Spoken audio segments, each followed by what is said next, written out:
Hey guys, so welcome to Stack. Today I'll be showing you how to hide caller ID on iPhone. So guys, first thing is you could just simply go ahead and go through these settings into your phone. Now to hide all your numbers in all calls, you would just simply scroll down to the very bottom, and now you should be able to see here apps. And here on the apps, you could just simply try to find phone application over here, or you could utilize the search bar at the top and you would just simply search for it. And now from here, as you can see, guys, you should be able to see here, show my caller ID down below on the calls feature or category.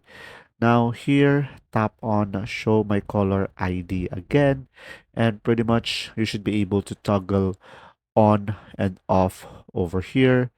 So if you turn it off, you should be able to hide the caller ID on iPhone. And since I don't have a SIM, as you can see, it is currently just loading. But if you do, you should be able to not show the caller ID over here. And pretty much just simply go to these settings and that's it. If you found this video helpful, please like and subscribe. And guys, if you have any questions, just simply go ahead and comment down below and we will do our best to answer them all. And see you in the next video.